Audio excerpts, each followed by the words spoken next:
नमस्कार। सोचिए एक गोल्ड रश चल रहा है, लेकिन सोने के लिए नहीं बल्कि ऑफिस स्पेस के लिए।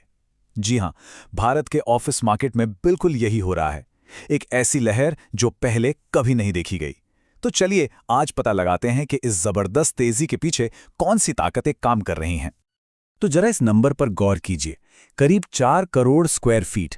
ये 2025 के पहले 6 महीनों में लीज हुआ ऑफिस स्पेस है। अब इसका मतलब क्या है, अंदाजा लगाइए। ये इतना है जैसे सिर्फ 6 महीनों में 200 बड़े बड़े शॉपिंग मॉल भर दिए गए हों। ये सिर्फ एक बड़ा नंबर नहीं है, ये अपने आप में एक रिकॉर्ड है, बिल्कुल एक नया रिकॉर्ड।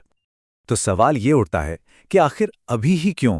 ऐसा क्या हो गया कि कंपनियां अचानक भारत में इतने बड़े पैमाने पर ऑफिस स्पेस लेने लगी हैं? देखिए, इसका कोई एक सीधा साधा जवाब नहीं है, बल्कि इसके पीछे कई बड़ी वजहें एक साथ काम कर रही हैं और अब हम एक एक करके इन्हें समझेंगे। तो सबसे पहले बात करते हैं डिमांड के इंजनों की। आखिर इस रेस में दौड़ कौन रहा है? इस जबरदस्त मांग के पीछे है कौन?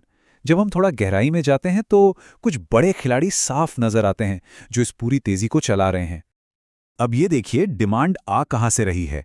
करीब करीब 40% हिस्सा टेक सेक्टर और जिसे जीसीसीज कहते हैं वहां से आ रहा है। ये एक बहुत बड़ा हिस्सा है।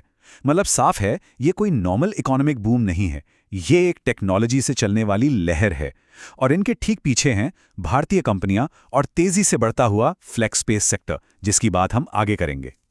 तो एक मिनट, ये जीसीसीज हैं क्या भला? देखिए, जीसीसीज का मतलब है ग्लोबल कैपेबिलिटी सेंटर्स। आसान भाषा में कहें तो ये मल्टीनेशनल कंपनियों के ब्रेन सेंटर्स हैं जो भारत में हैं। ये सिर्फ कोई कॉल सेंटर नहीं है, नहीं, ये टेक्नोलॉजी, ऑपरेशंस और इनोवेशन के असली पावर हाउस हैं। और ये कहना गलत नहीं होगा कि ऑफिस स्पेस की इस होड़ में सबसे बड़ा हाथ इन्हीं का है। तो अगर हम इसे और तोड़कर देखें तो 4 बड़ी वजहें सामने आती हैं। पहली तो यही कि जीसीसीज भारत के टैलेंट और कम लागत का फायदा उठाने के लिए जोर शोर से विस्तार कर रहे हैं। दूसरी वजह, भारतीय कंपनियां भी महामारी के बाद अब फुल एक्सपेंशन मोड में हैं। तीसरा, एक फ्लाइट टू क्वालिटी का ट्रेंड दिख रहा है। मतलब कंपनियां अब पुरानी बिल्डिंग्स छोड़कर बेहतर, मॉडर्न और सस्टेनेबल जगहों पर जा रही हैं। और आखिर में हाइब्रिड वर्क मॉडल, इसने तो पूरा गेम ही बदल दिया है, जिससे फ्लेक्सिबल स्पेस की डिमांड आसमान पर है। ठीक है, तो अब हम ये तो जान गए कि डिमांड कौन कर रहा है। अब सवाल यह है कि ये सब हो कहाँ रहा है।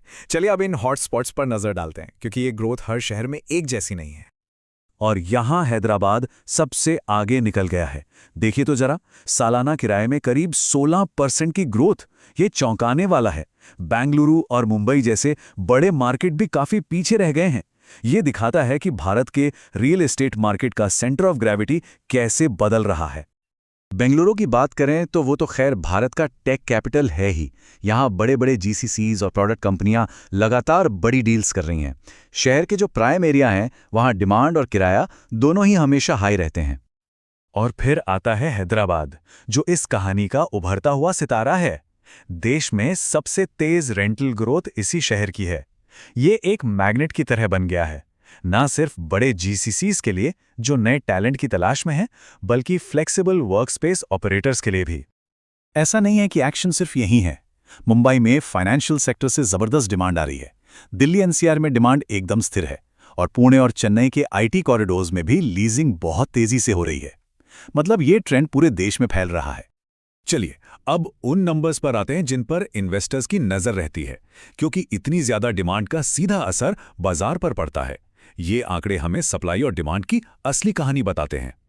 सबसे पहला और सबसे जरूरी इंडिकेटर है वैकेंसी रेट, मतलब कितना ऑफिस स्पेस खाली पड़ा है। और ये रेट बड़े शहरों में लगातार गिर रहा है। ये एक हेल्दी मार्केट की सबसे बड़ी निशानी है। सीधी सी बात है, जगह तेजी से भर रही है, जिससे बची हुई प्रॉपर्टीज की वैल्यू बढ़ रही है।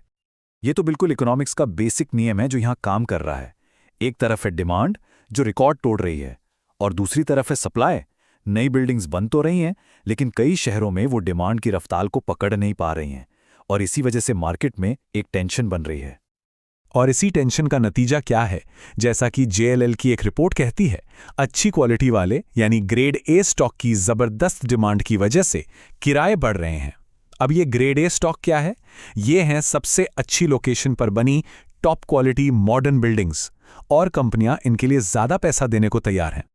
तो ये तो थी अब तक की कहानी, पर आगे क्या? चलिए अब भविष्य की तरफ देखते हैं। और उन ट्रेंड्स और रिस्क को समझते हैं जो आने वाले समय में इस मार्केट को एक नई शक्ल देंगे।